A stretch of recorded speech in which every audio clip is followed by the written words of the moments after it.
Hi, everyone. I'm Natalia Ochoa, and I was so inspired to create this podcast because I want to share a piece of wisdom that I'm integrating into my life currently.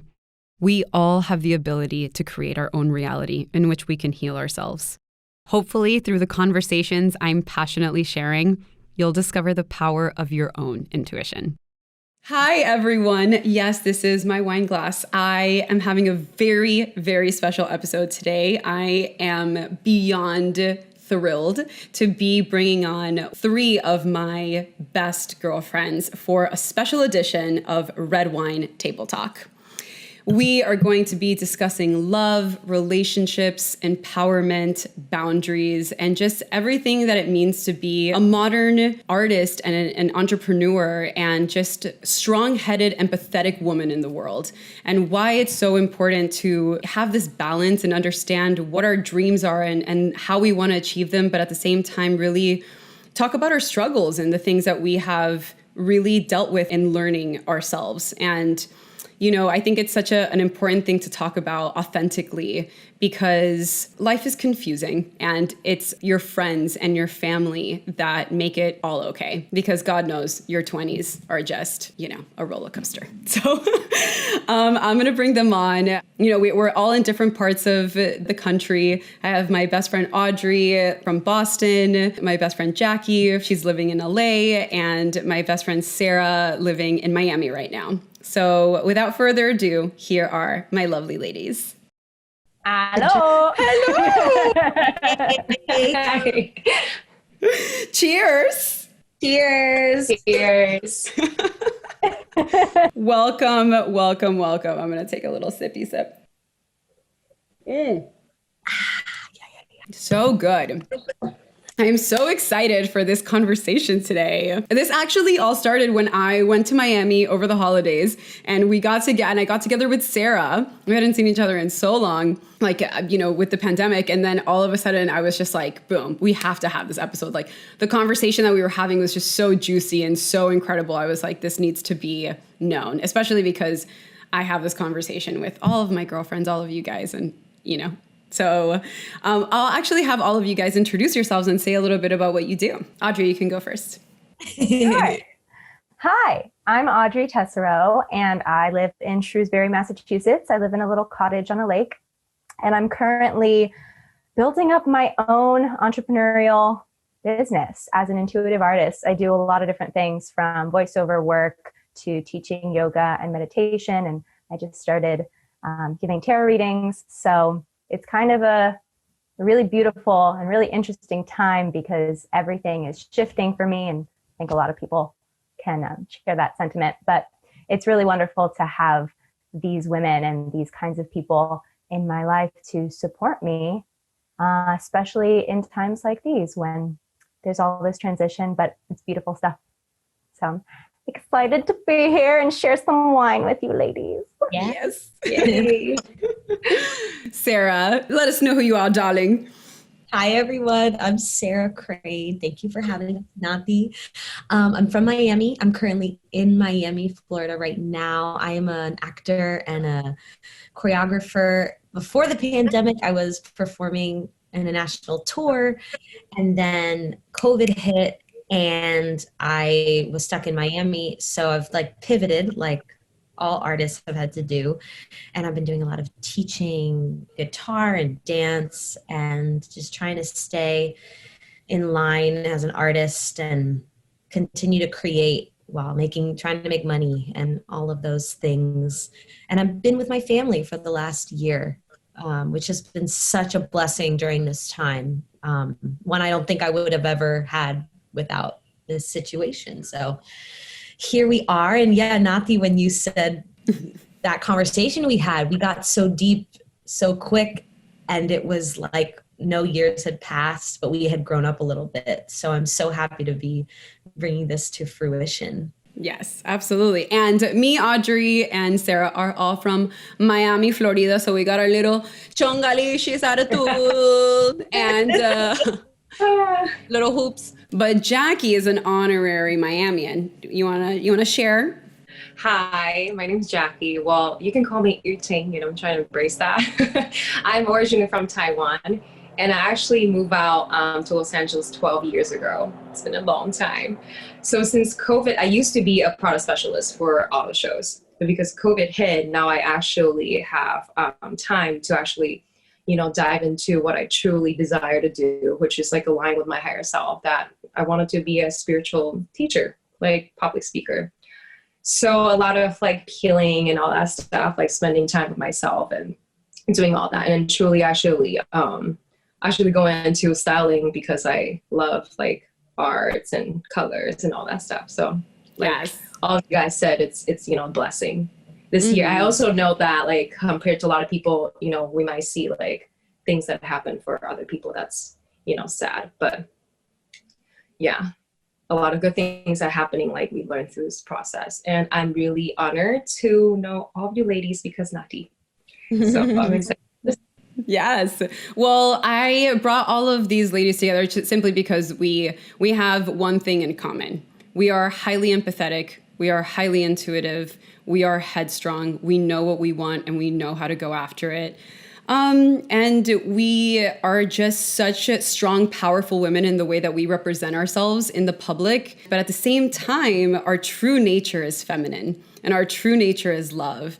And all of us here are shifting out of issues with boundaries and understanding how to be this modern way of being a woman and understanding how to be so unconditionally giving, but understanding where the boundaries lie. And that's kind of like the first thing that I want to talk about, because just creating that fine line balance between knowing what you want, going after it, but then at what point do you know that you're overextending yourself and that it's not actually filling your soul and that you're just giving and giving and giving and giving and giving. And then you just are like caught up in this place that you're like, wait, where is this really going?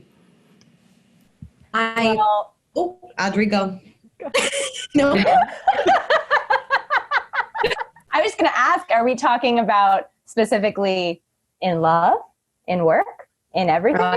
Everything? Okay, well yeah, let's start with work. Let's start with work and then we can go into other topics. I was going to start with a work example. Amazing. I found myself in this pattern over the last few months, having this pattern of doing the most, saying yes to everything, finding myself at the end of the cycle, being tired, being a little anxious, not taking care of myself, giving myself one day to be like, get your shit together and do it again. So I don't know that I've found right now the work balance that I would like to be more in line with because I'm always doing the most. Yeah, always. And we're still figuring it out, Yeah, I want to find more of that balance, but it's like this pattern I continue to see and I don't do anything about it. So I'd love to dive more into finding that alignment. Yeah, absolutely. Because I think that as women, we are natural givers and we naturally just want to do and give. But also because we're so headstrong and entrepreneurial, then we also just want to get everything done and everything needs to be, boom, boom, boom and everything. So it's like, what do you think? Where do you think that comes from? Like that wanting to just overachieve and just like, what do you think is perpetuating that cycle for you? That's because I'm a Capricorn. For sure. Yeah. And so are you, Natalia. Well, I think my love language is definitely acts of service. And in my work, I feel validated when, I've been teaching for months now. And when my students feel taken care of, I feel a sense of validation. And, how much of that is for me, I wonder sometimes. Right. Giving. And then I need to actually reverse. Like receive. Exactly. So I kind of, yeah. And that's so hard. That's literally so hard because we're all overgivers, all of us. And that's a really beautiful quality to have, to be these women that just have so much pleasure in giving. But then at what point does it get, I know for me, I always I hit a wall and I just become, and I feel empty inside. And I just, I definitely also haven't found the perfect balance. I think we're all trying to figure that out. I mean, that's kind of what this whole, conversation is, being real about the fact that like, no, we haven't figured it out. But I know so many women are going to relate to this because it's like, we want to do it all and we can do it all. And we've discovered that we want to do it all, but also we need help, and it can be okay for us to ask for help and to understand like what that looks like, and just be like, oh, we can create a structure. It's funny. I was just realizing that pretty sure all four of us are first or second generation Americans. And I think that has I think that's a key. I think that has a lot to do with it. And this is actually something that another friend of ours, Alexa Shear, once said to me, that we were talking about the talent that comes out of Miami, because just on this call, there's three, arguably four of us from Miami. And like, why are we all in the arts? Why are there always so many performers coming out of Miami? And what she said was, she thought it was because we were all first generation Americans, and there was this sense of these high stakes about it. Like, your parents sacrificed everything to come here, so you bet your ass we're gonna do whatever we need to do to live out our dreams, as opposed to living some sad 9 to 5, no offense to anyone who works 9 to 5, but like some sad life where we're not fulfilled. And I think that has a lot to do with it. Yeah. And how are you finding that balance? But it's not just first or second generation Americans. I think it's also just like the era that we're in right now, with everything shifting from, not just the pandemic, but just like the 21st century, and things shifting from what they were last century. I think like all of the preconceived notions and the gender roles and all that are shifting so much more. So there's like a door that's been opened, and we're all peeking out of it. Like, wait, what? We can do it that way? So I think that's why we all have a fire under our ass. I like the asses. Yes. It's like, well, because we're moving and shifting into a place and a time when, when women are becoming more in charge. But I think that there's a little bit of like a disbalance in the way that it's being done now, because it's like, we don't have to castrate and put down men in order to do that. And I feel like that's a lot that's been happening. It's like, I think that we can still be in our feminine and still be headstrong and empathetic, because that is what we bring to the workspace and to the work that we do. And I think that it needs to be recognized, the value that we bring into any work situation. Yeah, speaking on that, like the toxic masculinity, like they put into the women, because women can do everything, right? So we have to like prove ourselves even more in that sense. It's like, oh, it's not like we don't need men, but a lot of times that the language that we use, it makes people feel like, oh, you don't need help. Like you've been seeing people posting, it's like, I don't need men, I can do it by myself. So like sometimes people take it literally, like, yeah, you don't need a man, you good. Like, but we actually do need help, like from, just simply asking. And sometimes we forgot that, to embrace that that feminine side of us, because we truly can do it ourselves, but sometimes just like literally letting go of that control. Because I feel like we're all boss ladies. So sometimes we want it to be like, like everything the right way, and we want it to happen the way we want it.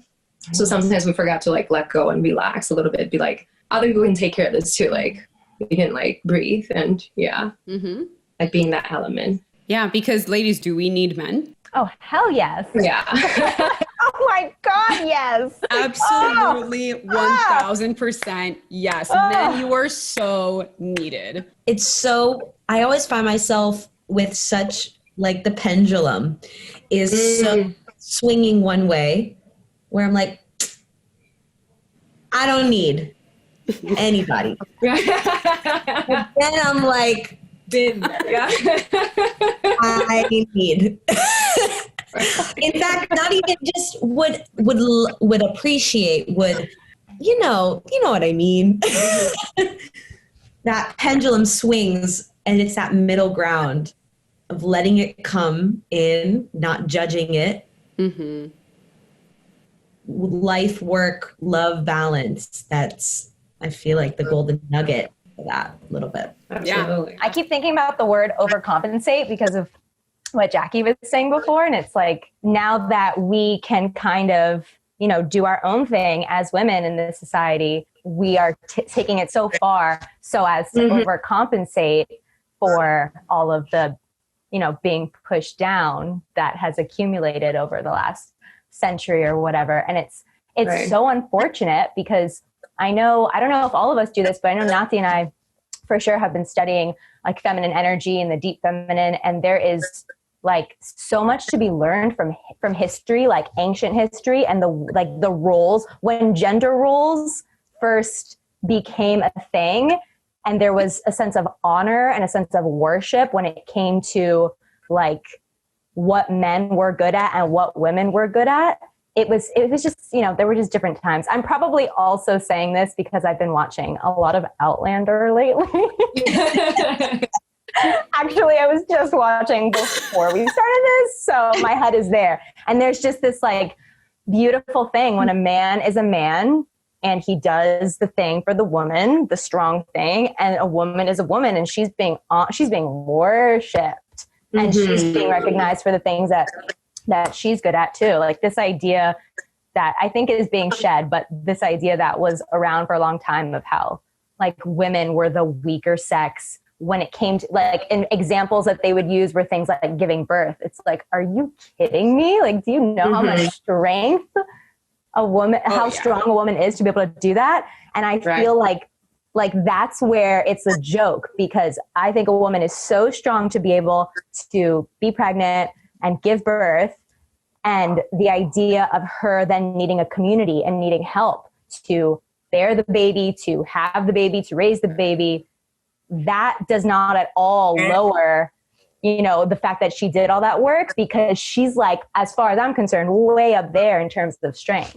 That's why I feel like woman has way more capacity for like emotional stress compared to men, because you have to go through so much, like just mentally and bodily, like simultaneously when you're having a baby, and even going through like giving birth.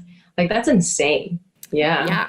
It is. It is. And I think it's crazy that, that like there are some women that just go right back to work. And not that that's a bad thing. It's just like the fact that you can birth a child and then go back to work. I'm back. Like I'm back and I'm still going to run stuff. Like, why is that not appreciated in the workspace? Like, it's like, are people just not like, people just don't understand like what it means to birth a child. Because men are afraid of women, and that's why we live in the patriarchy. I said it. Okay, I said it. It's true. But you know what's so funny? No, you're so right. It's so obvious. I don't know how I noticed that, because in Taiwan, you can actually like save your jobs and leave for like the max 3 months. And you can like, the first month you have your salary paid and you don't have to be there working. So it's like, when I got here, I was like, y'all don't have this? I was like, okay. So I start seeing the differences of like what a country like, value, or like different culture, like in the background of how they see these things. Because when you see that, people tend to be like, oh yeah, so that's nothing, they just give birth, so come back, it's normal. But it's not. Like they just gave birth. They just had a baby. Birth, they good, they just. And I feel like I'm not going, and we won't know. We know this, but then we'll really know it when it's time, if we all want children, But we know it now, and we see it, and then it's going to happen, and we're going to be like, what the fuck? Exactly. Because we're saying this and we don't have kids, but just I vow right now to not fall into that trap. And this is recorded, so play back to me in 10 years or whenever that is.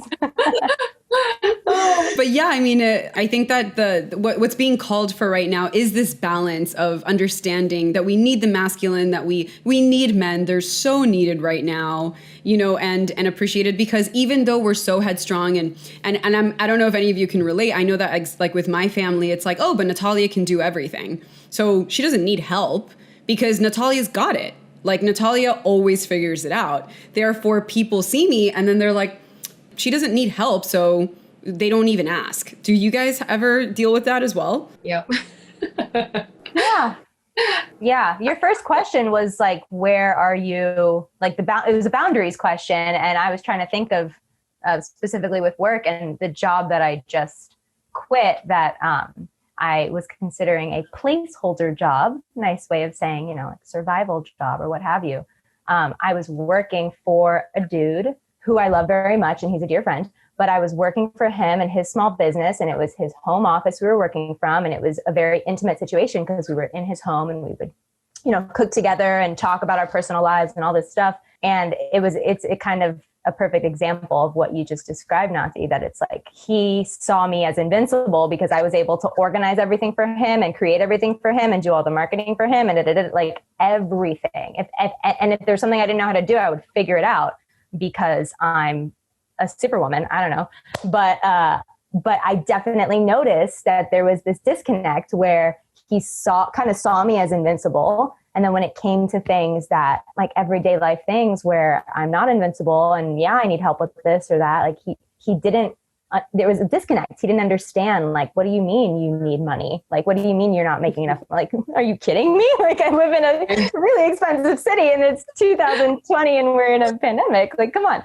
Yeah, well, actually, I want to talk about this topic. Me and Sarah were talking about it, how it could be so intimidating for us because we're such givers to really stand firm in our pricing and in how much we want to charge people, because we just wish that we could just give it for free. Like we want one world, but that's not the reality. Like we need to put food and eat and take care of ourselves. I mean, and it still makes me semi uncomfortable. I've worked on it a lot, but that notion of just charging my full worth or what I think is just has always just felt so intimidating. I used to be so afraid of like actually even giving invoices because I was like, I don't know. I don't.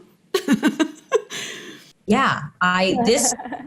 Today, someone asked me my rate for a dance class to teach. I'm a professional, very professional, and I get nervous. Like all of a sudden I feel badly that I'm asking. Someone asked me, what's your rate? And my first instinct was to like go into my shell instead of standing firm and saying, this is what I deserve. And I had to talk myself into the text message I had to write, and I had to read it back 4 or 5 times and make sure all the punctuation. Why? Yeah, rate, and that's my rate. That's my rate. And on that rate, you can find another instructor. Exactly. So I'm working on that. Yeah, me too. Yeah, it just makes us feel so uncomfortable to ask for prices, to just be like, this is my price, and I know that for me, asking for, a solidified price, I think it could be a lack of fully understanding and knowing my worth and the fact that I can do so much. But for me, I think it also comes from a place of me being an overgiver and me understanding that it's like at the end of the day, I wish I didn't have to charge for things to help people, or, my services. Like I wish, all I want to do is just help people, and, but that's unfortunately not the world that we live in. So I know that that's what it is for me. And that's kind of where my boundaries are not really set in place. So that's why it becomes difficult for me, because I wish everything could just be a trade or just be, giving unconditionally. I think as artists, when artists are in a different category in this department, maybe because no one becomes an artist or to make money unless you're wanting to be a movie star and you move to Los Angeles with the hopes and dreams of becoming a movie star. An artist is someone who feels deeply connected to their art, and you don't do it for money. I think all of us are grateful that we found a living or a way to make money feeling connected artistically, but it feels wrong to say, I want to charge you for something that feels within and deep to make you better.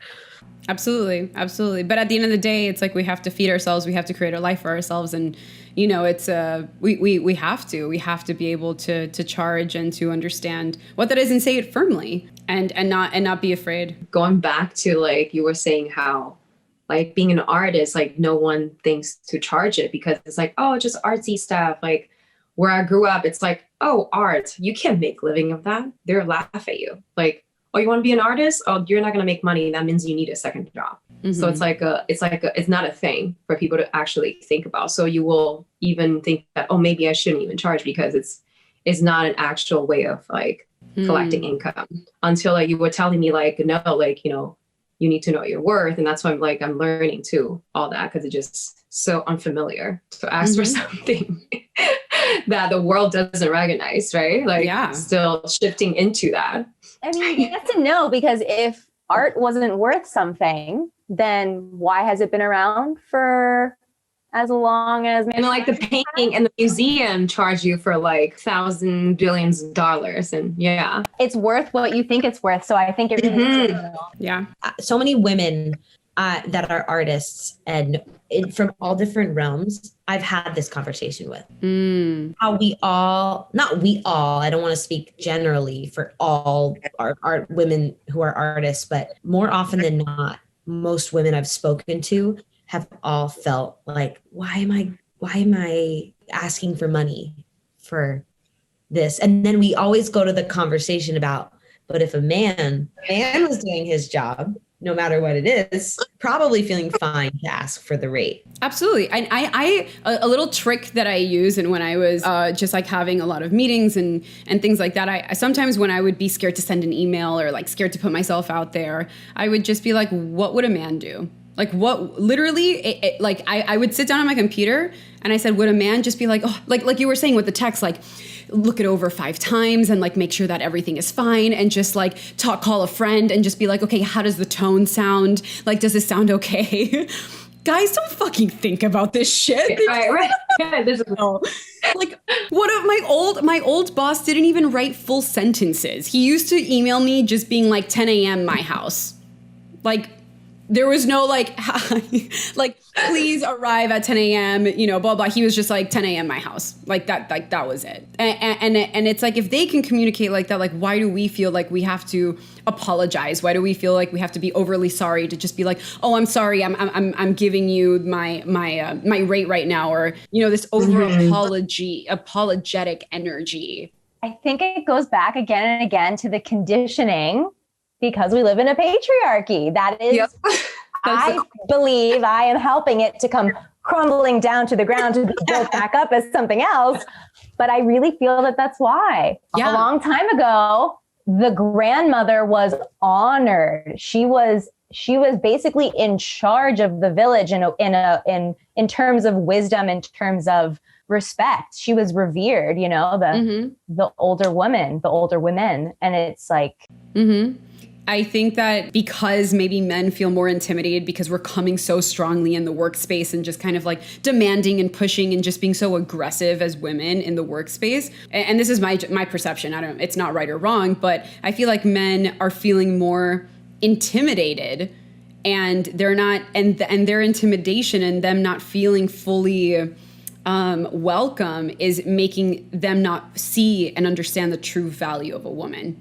And I saw that again and again with with an old business partner that I had, that he was just like, I really understand how women could truly run things because they bring such a sense of empathy, and there's no like male pissing contest, you know, because we're doing it from the heart. We bring the heart to any business that we do. And I don't think that that's valued. And I know that, for example, in many relationships, that, for example, about like the men providing and, you know, with the whole finance situation, it's like there's a lack of men understanding the full value of emotional intelligence and nurturing that women bring to a home, into a relationship. The knowledge that we bring, the wisdom, it's not always appreciated. So women feel like they have to do twice as much or 3 times as much to just really be seen, because there's never been a monetary it's like quality. Yeah. Which leads me to, I have all all of these little sayings. This next question that I have, why do you think that then we make ourselves overly available for work? For work. For work, and then we can transition into love and men. Mm-hmm. Because it's that sense of worth and the need to overcompensate to prove ourselves because of what we were born into. Mm-hmm. And I was just thinking as you were talking, like it's this war. I mean, there's so much division going on with so many different groups of people all over the world right now. But one that's like, I think been going on since, I don't know, the Industrial Revolution or probably way before that. It's this like the women are getting stronger, so the men are getting more scared, so they're pushing back. So the women are getting stronger and more aggressive and more angry. And so the men are like, oh, maybe it's this power play and this power struggle. And it's interesting that I think most people, most groups, most teachings have not unlocked this energetic practice of what it means to be masculine and what it means to be feminine and how they actually complement each other so well. And I think that it's just this back and forth struggle, because a lot of what we live with in our lives and the things that we put value into and put stock into, and the kinds of jobs and the kinds of economy that we have, like a lot of it is I believe like distractions and not focusing on what's truly important. And it's taking away more and more from what really matters, which is that beautiful balance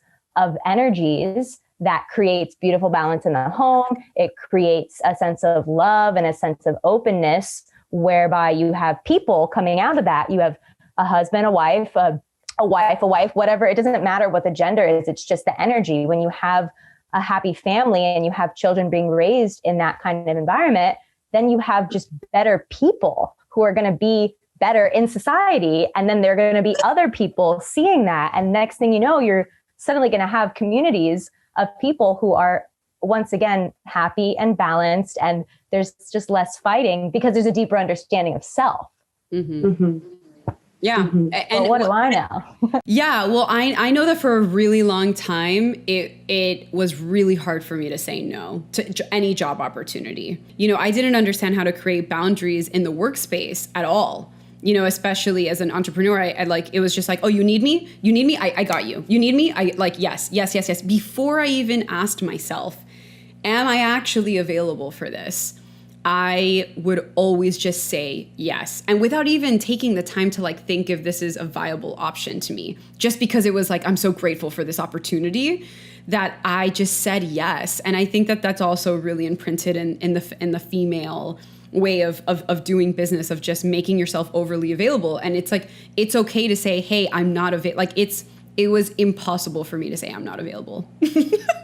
I have an example. When I was on tour, my stage manager, there was a tumbling track that two men did across the stage in one of the numbers.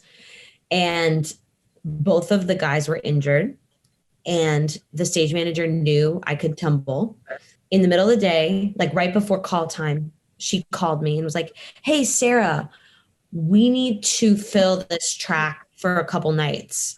Can you do this? And what did I say? Yes. Got to the theater early because I felt like my worth was on the line. I could have said no. She asked you. Day of. But I can't believe that. My stage manager is amazing. If I had said no, she would have been like, great, we'll figure it out. But she knew my abilities. And because of that, I felt the need to say yes. And my worth, I'm here. I'm the yes man. I can do it. Did it. Hurt myself on the second night and was like, you fucking idiot. I didn't really want to do this. I did it because deep inside there was something saying, if you say no, your self-worth, worth in this company, I want to be the call. I want to be the call. Sarah can save the day. Yeah, the savior. We could do it all. We could save you. We can help you. We can just handle all of it. but we can't. No, and the work that I've done leading up to that moment was absolutely worthy of my time there and my pay and all of that. But right when that question was asked, it's like, oh my gosh, I have to prove myself. I already have the job. Why did I have to do that? You know, but part of that fuel of being the savior and I can do it because I can do everything. The part of that that's so beautiful is the root of it, that it comes from this place of just pure love. But that's what I'm saying. There's a fine line, right? There's a fine line between because we can do it all. We just want to just give and make ourselves so available. But the crux is when we don't sit with ourselves and actually ask ourselves, what is it that we need? because that's a huge difficulty of just being like, oh, they're giving me this option. Okay, let me pause. Let me think about it. Let me see how my body's reacting to this. Let me see what my body's communicating to it, as opposed to just like throwing ourselves to just be like, yes, anything you need. You know, whenever I was an assistant, I was like, whatever you need, I got you. Like, and I would take on and take on and take on and take on, because I wanted to carry all the weight, because it also, it gave me my worth, because I understood that that's where I felt powerful. But it slowly just created a decay for me.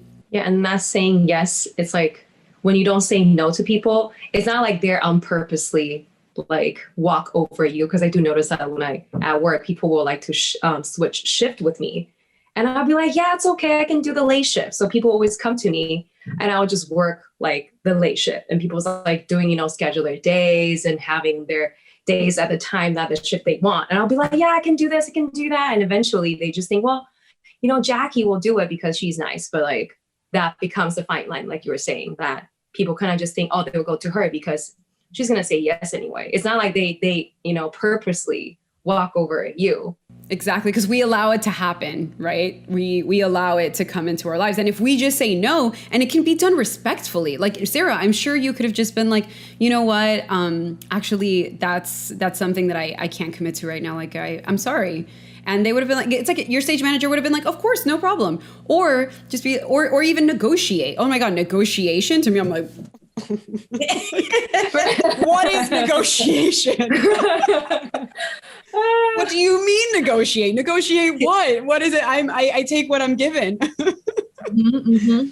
But we do have the power, and that's just, you know, the topic about that. And then just switching it over to men, why and how have we been so overly available to men that we've dated?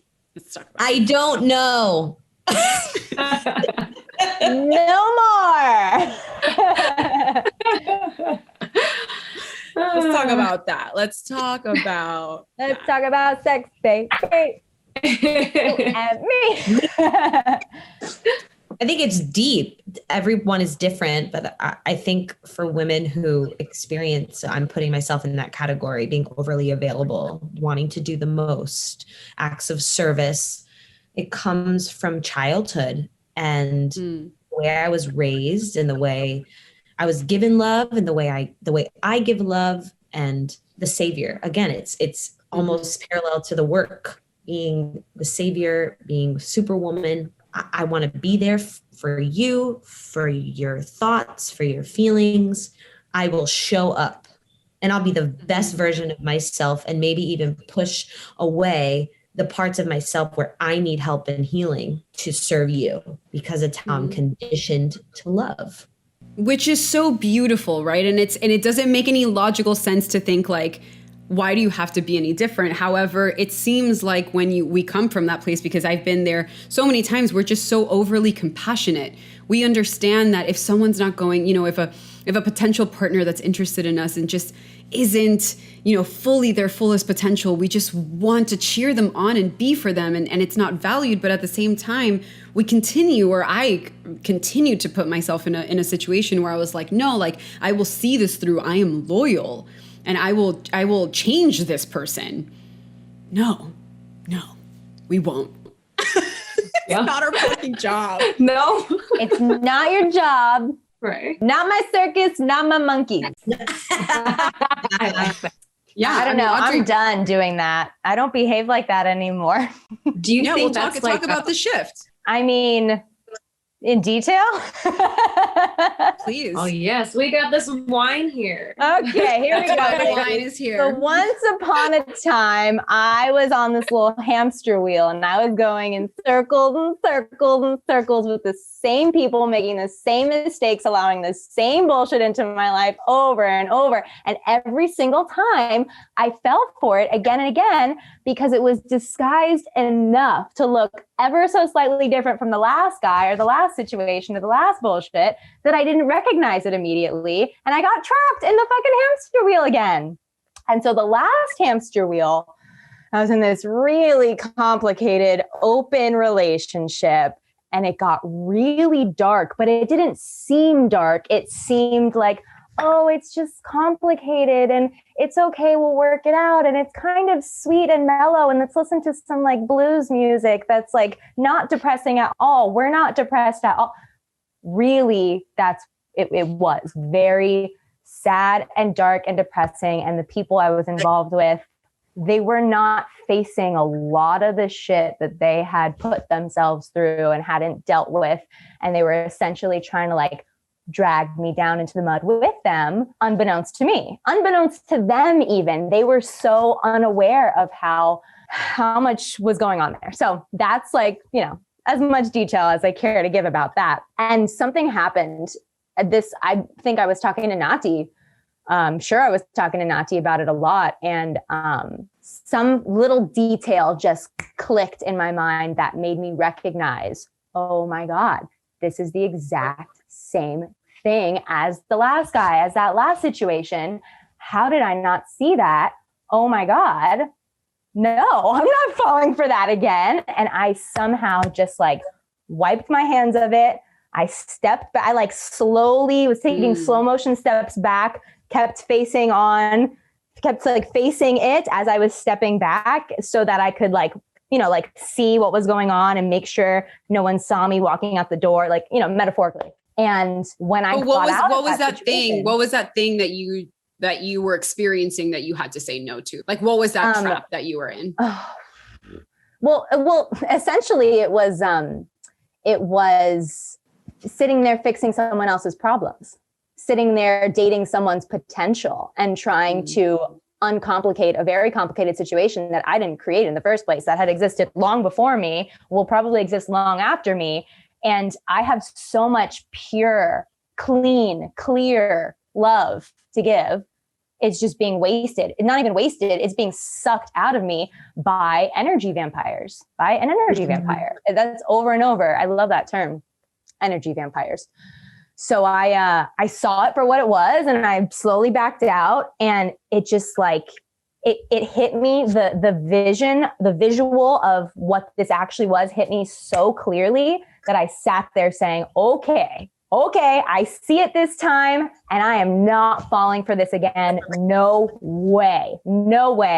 And I just had such an acute awareness that I kind of energetically upgraded myself over and over. I sat there with Nati. We were downloading Hinge and getting on the dating apps. And as we were doing that, as a practice, we were writing things and sharing pictures of ourselves that were energetically upgraded. Every single thing I put on there was very highly conscious and highly thoughtful. And I made non-negotiables with myself. Like, I'm not reaching out to anyone. If they want me, they can come get me. There were so many requirements that I had. And I said, no matter what, no matter how hot this guy looks, no matter how perfect this person seems, no matter what they say to me first, if they don't meet every single requirement I have, if they slip up even for a moment, if I notice anything that just is not on par with what I've just decided I deserve, then I cannot allow myself to go forward with this person, because I'm just going to fall down the same trap again and again and again. And I think it took, 2 weeks, 3 weeks of me doing that. And Nati and I were doing it together, and we were constantly talking about it. And, oh, this guy, oh, that guy. And one by one, I had to like rip myself away from people and say to myself, no, nope, not the one. Nope, not the one. Kindly tell them, nope. And somewhere in that mix of me saying no to other people in order to say yes to myself, I met the man of my dreams at the end. Yeah. You did? And cheers like, on that. I did. Cheers on that. When I say he swept me off my feet, that is an understatement. Aww. I've never been treated the way I'm being treated. Oh. Beautiful. That hamster wheel ended beaufully. I jumped off the hamster wheel. Yeah, she fucking got off. She fucking got off that hamster wheel. It flew off. She was like, oh yeah, no, I was on the hamster wheel of overly compassionate towards unhealed men that had so many problems, but were like half unavailable, but said all the right things. And I was like, I know that I can make them the man that they're supposed to be. That's a horrible trap. Horrible. No, don't do it. Don't do it. You are here to meet your match. And also, if you are in that certain situation, understand that the only person you can change is yourself. There's nothing that you have to do. And also, it's a lot about the feminine work that came also with it, which was sitting back and not doing, not texting, not, acting out like how we do in our business. It's about allowing for it to come to us, because if we are queens, then you need a king. King. Wait, you can't see it. There we go. Whipping out the cards. It happened to be sitting there. If you want a king, you got to be a queen. And do queens date potential? No. Do queens let their man cook like, I don't know, 5 meals in a row for them while they like lie in bed waiting for it? Yes. Without them even asking for it? When I mentioned, Kathy, what you said about the sitting back, how it's so hard to find that. I find it hard and challenging to sit back, and my non-negotiables about letting someone approach or take initiative. I jump the gun and I'm like, you know what? Why not? I'm confident in myself. Let me just jump and communicate. But just trusting to sit back, and what will be. Yeah. Part of that masculine energy is that the masculine energy loves to, be a warrior and chase. They love to do the work and take action. And so we have to give them space to take that action. And that's like the biggest turn on for them. And then if they don't, then we say no to them. Because hamster wheel. Because hamster wheel. Well, Sarah, I want you to share. You had a story of a situation that you were in, about how when you were in a situation where you put yourself overly out there, and then like they had to tell you no, and that's kind of when it clicked for you. Yeah. So this has been a long journey, a heartbreak journey for me that I'm still navigating, and been years now. Lots of change and good has come from my experience. I'll say that. Still searching for some constant self-love and chiseling the mountain to really connect. It's happening though. It's happening slowly but surely. And there was a situation in my life where I was doing the chasing and doing the I'm gonna fix, gonna make it right. Because that's what we do in our work, right? And we don't know how to like transition out of it. And take action. My thought, and I'm just like my mom in this way, thinking there's a way to handle this. Take action. That's what my mom would say. She's an incredible businesswoman, an incredible mom and wife and woman in general. And her thing is always just do it. She's always like, if the thought comes, do it. And it's funny because she is a woman who, before she met my dad, they've been married 9 years. She was proposed to twice before my dad. Like, she's a lady to be, but she was sitting back. And really? She was allowing. And, if she were here right now, she'd say, I chased your dad, which would be probably why I internally am like, oh, if I can do something, I'm going to do it. So there was a situation where I was going to go and see someone without their knowledge, because I thought me showing up is going to be the answer. That's going to be the love that I give, and they're going to see that me showing up is me giving everything, and that's going to fix it all. But in reality, it has nothing to do with how I view that situation. It has to be both parties. And that other party specifically, I can't change the way he views me based on a decision I make, a text I send, a FaceTime, So I was going to rent a car and drive somewhere, and to go save the day. to save the day. And I was in the line, anxious as shit, like sweating. And in the line, I get a call from him, and I said, "You'll never believe this. I'm in line. I was in line to come rent a car." His response was, "It's probably good that you didn't do that." And I think back in the moment, I'm like, this is going to be saving the day. But in a way, that response took the weight off my shoulders, because I felt like I had to do this, but I didn't. And, it's been a lesson, and lessons I continue to learn about myself. And this time it's like almost being 30 and being single has been like a blessing in a way. Mm-hmm. I really, this is something that I never thought I would say. Yeah. Really, it has allowed me to just experience life with me, myself, by myself. There are moments, but it's been a really, I'm an optimist, so I'll be like, but thank God my heart was broken, because no, but it's really been a journey. Yeah, it's been a journey. Yeah. And, I think I've come to realize that no energy, we're talking about so much energy, that no phone call, no text, no letter, no car rental is going to change someone's mind or have them thinking differently. It has to be that other person, and the energies need to just gel. And if they don't, they don't.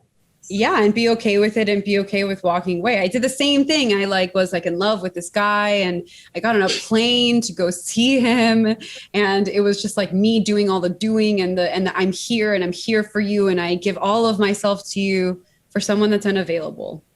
For someone that is unavailable. Why would I give myself to someone that is unavailable? That literally he was just like, I can't. He was just like, sorry, please don't come. And I got on the plane, and I had to book a hotel. And it was I cried so much, just feeling just so unworthy, right? Because I was trying to prove something. I was trying to prove that I could fix, that just if I gave it my all, that if I tried to do this. But in retrospect, it's but what if I had just allowed, or just been okay with understanding and saying oh, this person is unavailable. I can say, you know what, I'm also not available for you. And that doesn't make me a bad person. It means I'm saying yes to me. Mm. Yeah. And it's but I had to get there. I had to do the deed, and it was so painful. But I also want to bring into consciousness from a married woman, because Jackie's married. And I didn't know this. I was like, mm-hmm. So in the married life, how does this play out? In what sense? In all the senses, and everything we've been talking about. Finding the husband, and I'm going to pour some more for this. Right. So before I met him, I was in a really long, it's a 6 years relationship, and I was always trying to fix things when I already see this is not going anywhere. But I was like, no, it's okay. There's something that I still can do, or, what I can make him feel better, blah, blah, blah. And then I wasn't really there, and he wasn't there either. But I think a lot of times that in the relationship, people just get comfortable, and the other person don't feel oh, I'm still in a relationship. If there's nothing happening, or bad thing happen, we can just be together. But I don't see myself, doing that. But I didn't say something like that, because in my culture, saying stuff like that, it's just so vulnerable. I don't know how to ask what I want, and to bring that up as a topic to talk about. There's some traits I used to do is I wait till someone to break up with me. I don't break up with them because I'm so scared of hurting them. Because I'm okay, I don't want to say that because, oh my God, I'm going to break their heart. So I wait till they break up with me. And so they can they can feel better. But all that drags out for so long that the time that I literally wasting, knowing that, oh, I'm actually don't want to be in that relationship. But because I love a person, that unconditional love, and sometimes a mixture of oh, like we can be together. And then, I can still create all that stuff. And finally, like when I was in Taiwan for 3 months to like fix my knee, and I wasn't really like thinking about a lot of stuff, but our instinct, it's just so on point. He was just like, hey, I have something to tell you. I was like, yeah, you cheated on me? And I was just joking. and then he was just like, and I was like, oh, I was just joking. But I guess, yeah. And then, and then he did. But I was like, wow, like I still feel hurt. But the funny part is like, I kind of let that happen, right? Like before I even say, because I wasn't even there.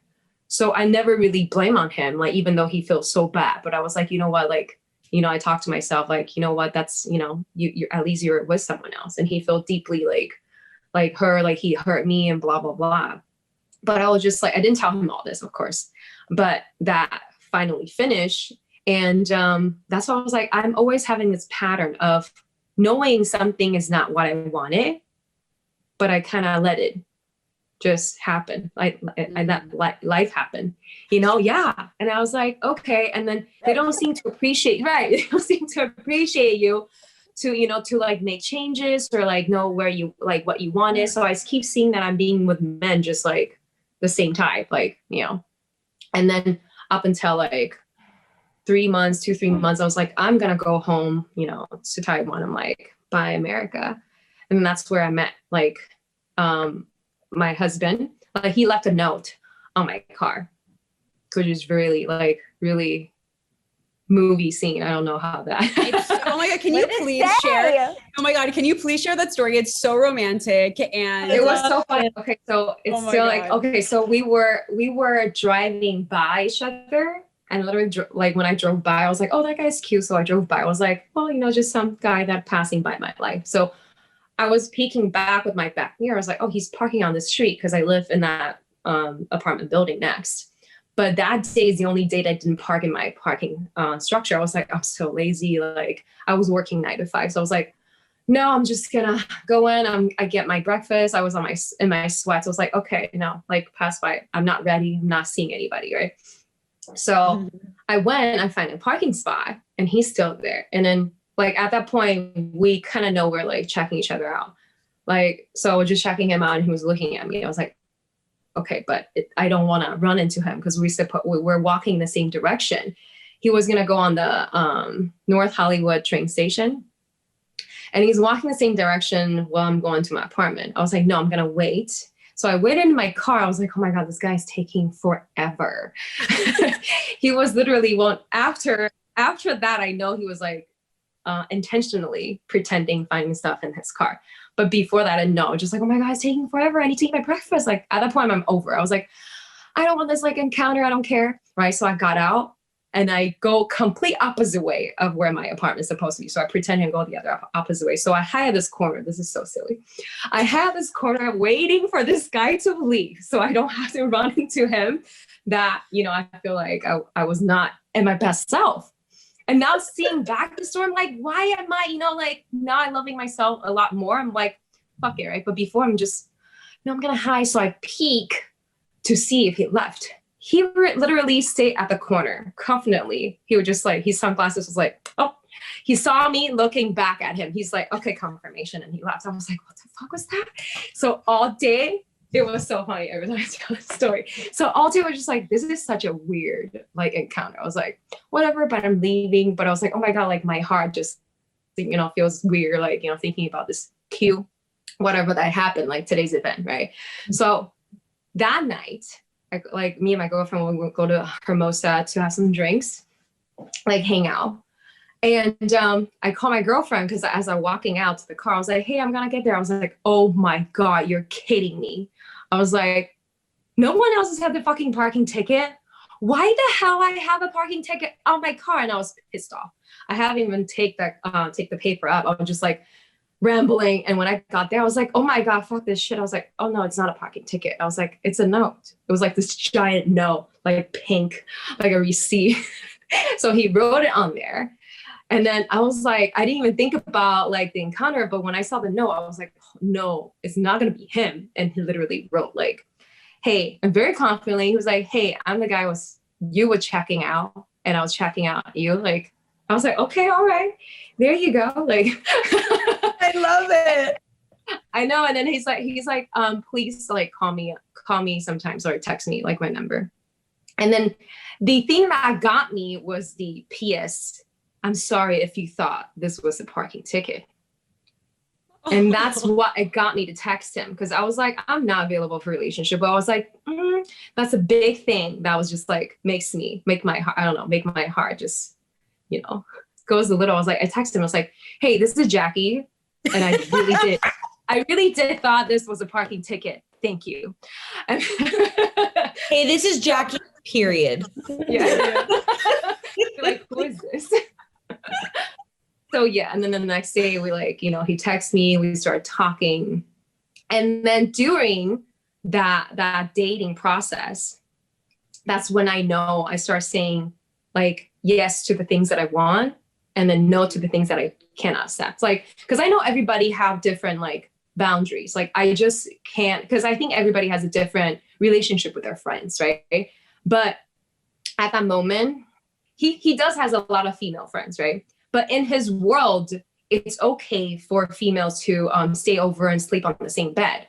But in my world, I don't like that, and I don't appreciate that, right? So at that moment, if it's my old self, I'll be like, it's okay because he's cute. Like I wanted to make it all okay. But then I was like, no, I don't want to just go into the same old pattern. So I texted him exactly. So I texted him. I was like, hey, I don't think this is working out. I feel like we do have different sets of value and opinion on things. So it's okay if it doesn't work out. I was like, I just can't accept that. And I communicate in that way. And I was like, well, fuck it if he can't, and it is what it is. And he literally dropped everything. I know, like now all their girlfriends knows me, so it's better. But like at that moment, in their perspective, right? It's like, we're just friends, which I don't know, right? So in my perspective, I'm trying to protect myself, not going into living that. Your truth, of course. Right. And then that's when he was just like, no, I'm coming to your apartment. Like, that's talk. And that's when I'm like, okay, then this can go somewhere. Right. Yeah. Yeah. So it sounded like you stood your worth. It sounded like you just gave no shits. You were just yourself. You were in your sweats. You were in your sweats, and your husband found you and was like, I want her. So it's like, that's what we don't have to overly give ourselves and of ourselves and have to be this version of ourselves to just be like, yes, it's just like all we have to do is just be us 100% authentically who we are. And that's when the moment I was like, oh, like I was wearing a sweat. He's like, I know. And then, sometimes women, we have this like dream of like how the beautiful encounter, and sometimes mostly like beautiful story always happen just like you didn't even like expect it when you meet someone. Yeah. Exactly. So that was I cool. love that story so much. Oh, I haven't talked about that story. How long have you been married? Well, we knew each other for 5 years. In 2 weeks, it's going to be our like knowing anniversary. And then like, and it's yeah, been 5 years. Yeah. And we married for 4, and it's going to be 5. It's 4 years something. And be honest, like, has it been a smooth road or has it? Oh, hell no. I will tell you, no. So people say, well, I'm sure there's some marriages like, very, I'm not saying flat, but like people like just very calm, way, which is like those, small, no arguments and stuff. But I would say like my journey, it has been so rewarding. Like the moments that like you look back now, like at the moment you feel like, oh my God, so painful. Like we gone through a lot of like deep stuff and then peeling of each other's like core truth. Mm-hmm. and seeing each other in that deeper sense. And did you find that in those moments when you wanted to overgive and fix? Yes. Like, okay. Yeah. So that just literally that backfire. That backfire, because it just me, and I do realize that too, because men do not I'm like such to a be controlled. Freak. Yes, I'm such a control freak too. They don't like to be controlled. They don't like to be coaching. They don't like to be coached. Because God knows I like to coach the men. Yeah, we're just giving ideas, but for them, it's like, oh my God, you're coaching me. You're like criticizing me. But sometimes we're just like, no, baby, you can, do this. But I do realize that like men and women just work so differently. Like if I tell him what to do, instead of like let him find the way, and I just do, and I just be me, and then be able to give him support on the sideline when he needed, and he'd be fine. Which goes back to that fine line of just like our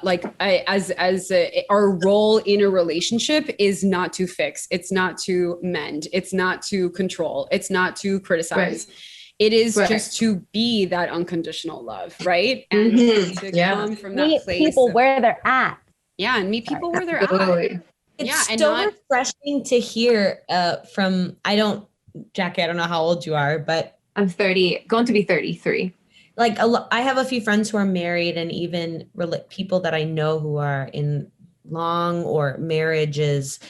You never hear the honest part from people about, it's a journey. It's not, the world doesn't change and my life doesn't become a magical place. This is what I hear. It's really refreshing to hear someone say, no, it's been a work, and it continues to be, and we're ever changing. That's beautiful. That's wonderful. Yeah, it's always going to be work. Like it's still work. Like it just the way, I think it's a perspective shift too. Like, because it used to be like, oh my God, this is work. But now it's like, oh my God, I get to do this, because you see how it changed and how it changed in you too. Like, so I think that's like a beautiful part. Yeah. Yeah. Yeah, just being able to hold space and not needing to fix and creating that balance, right? Of like our headstrongness doesn't come into the relationships, because then it doesn't work. Right.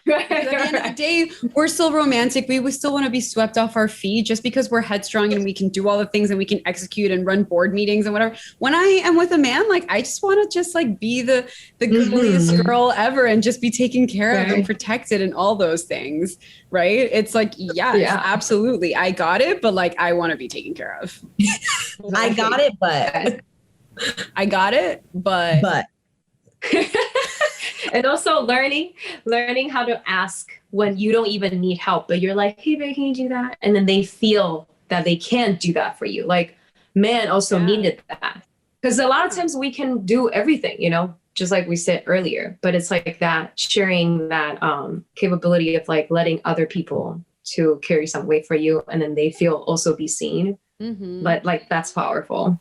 Yeah, because men need to feel needed, like that hero complex of of just like, yes, and making them feel that. But we can't do that if we come in with the same energy from work as we do in our relationships or even dating. We have to allow to sit by. So that's where the balance comes in, right? And then when you're in the relationship, create that dynamic of balance between, obviously it's like he doesn't always have to be headstrong and do everything. It becomes kind of like a teamwork aspect, I think. Jackie, your story is so beautiful. And I just am thinking about my man and how it's, everything that we just said, though, it's so powerful to be on the receiving end of things, sitting in a space of feminine energy in a relationship and all of the work stuff, all of the intensity. And when I was spending a lot of time with him, because he is now in the Navy. Oh yeah, because Audrey's a Navy wife now. Navy wife. Navy life. Woo! Hashtag Navy wife life. My point was, when we were spending a condensed amount of time together, I was also at the height of really powerful like work energy. Like, I got to get this done. I got to get that done. I got deadlines. And it was all self-imposed. And it was really beautiful and very heightened to feel both of those things happening at the same time. I would be working on something, and I remember telling him, like, please leave. I need to work on this. And then I'll be free at such and such time. And I set these boundaries, and he was like, ooh, yeah, great. Okay, I'm going to go and I'm going to cook for you. And then I'll come back when you told me I could come back. No joke. That's how it happened. Over and over. And then every time work mode was off, I just softened. And let him serve me. And it was just this really beautiful dynamic. And part of it, though, is because he and I both are very conscious of it, and we've had a lot of conversations about it, and we continue to. So that's, another thing that, like what Jackie was saying, like it's a journey, and it's beautiful when you can sit there and grow and really see each other. So that's a big part of it. Like I wouldn't be able to be doing this right now. I wouldn't be this person right now if he weren't matching me in that way. So yeah, well, I actually want to say, so I want reactions. That was what I was trying to think of. So I want reactions. So ladies, what does it feel like if a man, just like gut reaction, right? Because we're empowered, strong, headstrong women, right? So, but this is just like really for the men to like know. So what does it feel like if a man is like, what do you like to eat? And then you tell them, ask me what I want. Sarah has no opinion about this. I don't think I do. Okay, Sarah, if a man came up to you and says, what do you want to eat? I want to make it for you. It doesn't like. That's okay. Listen, you don't have to have a reaction to it. Okay. I'm just throwing things out there. I know. I'm just throwing. If you look back, I'm like, you were like, I don't like that question. You were like, I don't. But that's such a valid point though, because me and my husband used to we couldn't find the balance because I wanted to be in charge of everything because I was like, no, like the food you're going to order. No, I need to, this has to be like this, like that, I have to be very specific. And then I didn't even give him like the chance to try. Cause I was like, no, you're going to mess it up. But because I'm such I want to control, I want to make sure everything's the way that I want it. You know what I want more is for no question of what, just do it. Okay. What if they just know that you love Italian food and they just call you and they said, I'm taking you to an Italian restaurant, the best Italian restaurant that I found. That's the one. On Thursday at 7 p.m. What do you feel? Yes. That's the one. Okay, baby. Whatever. That's the one. Don't ask for the opinion. Just do it. I'm going to like it no matter what, truly. Okay, that's so the you thing. need a man who's like as strong as you, who's like charging. Not in charge, but charging. Right. You need a good Aries man. Oh. Mm-hmm. Get yourself an Aries. That's gonna meet the strength, but then like even take charge. So if a man just tells you, just demands and just tells you this is what's gonna happen, then you just melt. I melt. I'm like, right. You're like, Sarah, come down to your apartment like 7 and don't even tell you where it's going. I'm coming down. Immediately. Nice.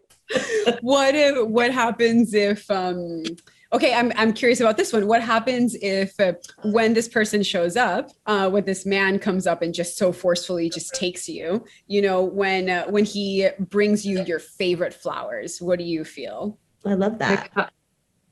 Yeah. What do you feel, Jackie? I was like, how do you know that's my favorite? I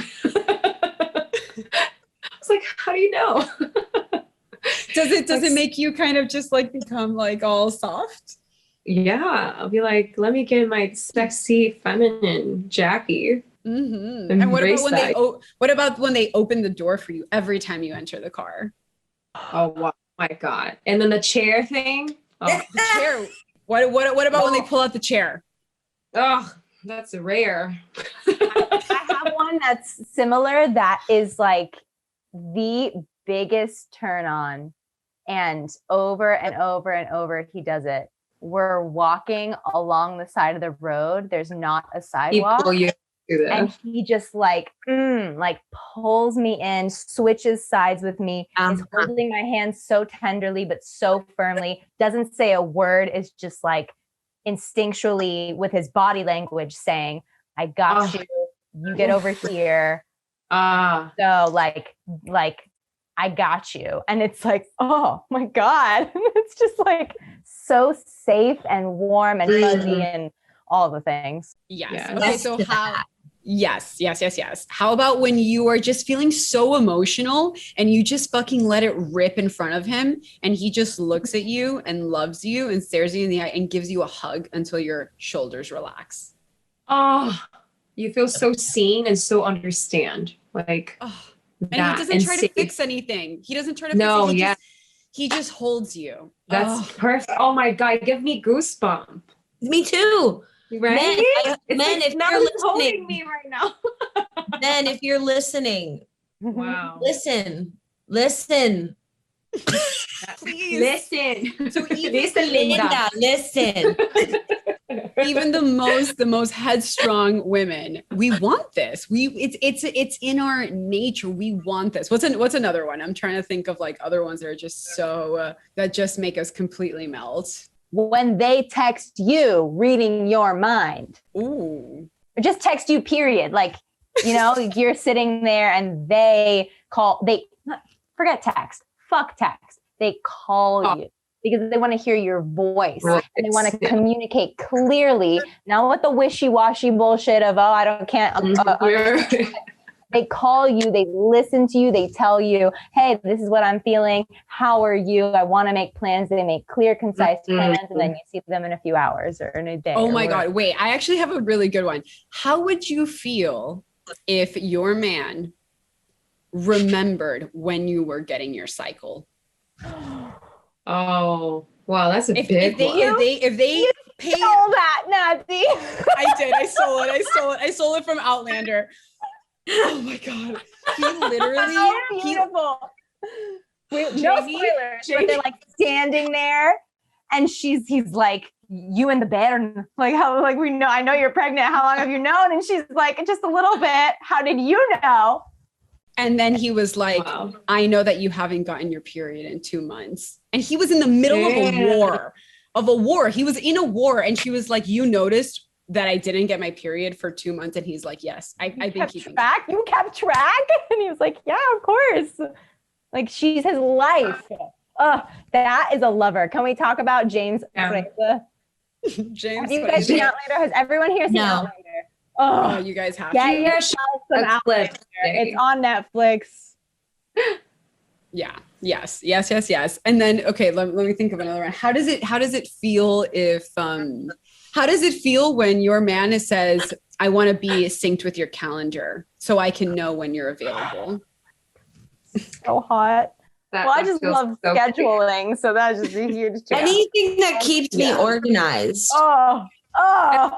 Love the fact that when he can sync, that means you know all his schedule. So when he puts it on there, you're like, oh, babe, you're going to do that. Because we actually like have to go through that. And that was surprising, like, you know, like, because a lot of times you'd be like, okay, maybe not. Because I have a lot of like girlfriends that are married, they don't have sync schedule. So you have to ask. Yeah. But then with that, you literally just, you're like, something's going on. And then you kind of ask each other because you have to like confirm. Because once he put it in, it will send to your phone.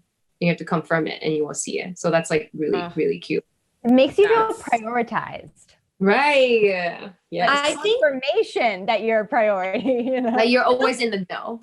Little small things. I mean, if just like little things that might seem insignificant, but that are very significant. Just the smallest bit of I see you, I hear you. Like as small as if mentioning like I want to go get a coffee somewhere. And then they take you today. And then all of a sudden you're there. You're there. You know, like little things like someone's listening. Yeah.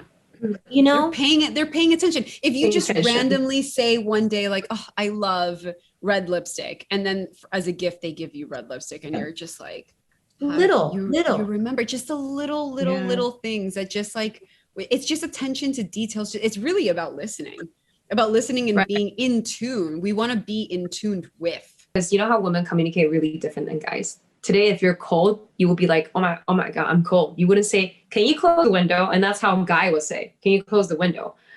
But I will be like, I'm cold. And you will see husband walking there and to close the window. Like, you don't have to like tell him because like women don't communicate that way. I was just going to say something like that, where I'm learning about this as a conscious practice, being aware of how you're saying things so that you're not pushing, so that I'm not pushing and forcing, but instead I'm just communicating my feelings. And I remember testing it and say, I mean, it was past testing it though. It was very clear that I was like, this is the man for me. And so I feel so easily myself, and that I can so easily be my feminine self. And I'm feminine, he's masculine. And it's just this beautiful, beautiful symbiotic thing. And so what I said was, yeah, you know, I'm feeling really weird today. Things aren't going how I thought they were going to go. And my energy's super low. And I don't know how to explain it, but like, this is what I feel. And this is, you know, sharing my feelings. And his response was, okay, like, why don't I come over and we can go for a walk and then take a nap? Yeah. Aww. Okay. Yeah.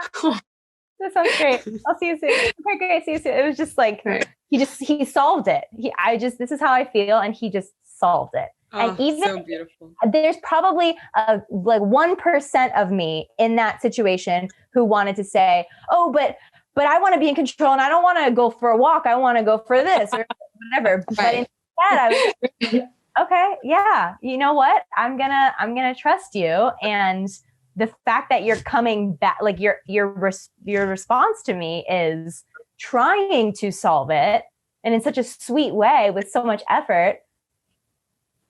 Done.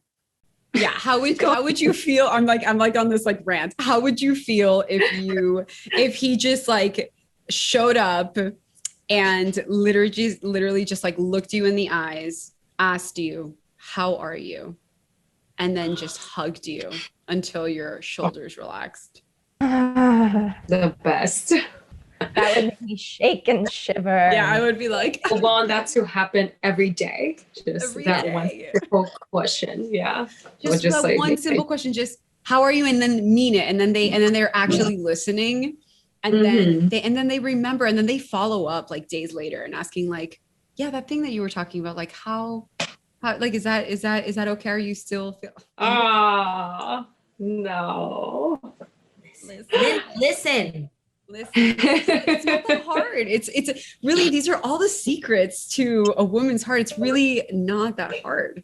It just takes a little bit of effort, I think, which is like, you know, a thing. Do any of you have? No, I disagree. I don't think it takes effort. I think it takes a collective shift in what we're focused on learning, so that everybody starts to understand what the true balance can be. Like, understanding ourselves fundamentally differently. And when that shift happens, it doesn't have to be an effort anymore. It can just be how things are. I don't want it to be an effort. I think it's unfortunate. Yeah, I agree. I don't think and I don't think it should be.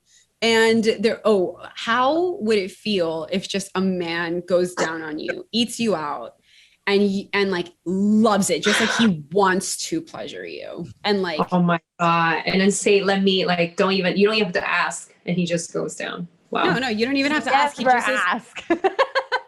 He doesn't even have to, and he just says like, I enjoy doing this at all times, and you're just, oh my God, yes. Okay.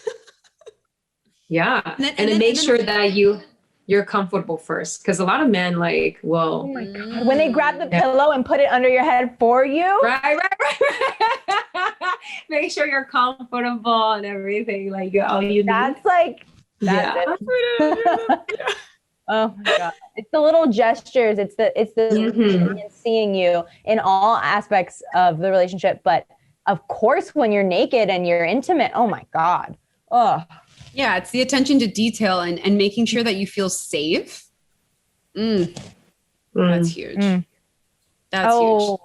Yeah. Let's just appreciate that. Protected, safe, just taken care of. Okay, so how is this is a good one. When he takes you out to eat, like to dinner, and then the bill comes and he was like, don't you dare touch that. I got it. Or he already take care of it. Like, or he already took care of it. Or he take care of it. He's like, I'm going to the bathroom. And he comes Sarah's like, I don't want that. I want it to be taken care of already. I don't want to know that I had the option to control the situation, because I would. All right. I can pay for dinner. I can make the reservation. I know what we like. I know.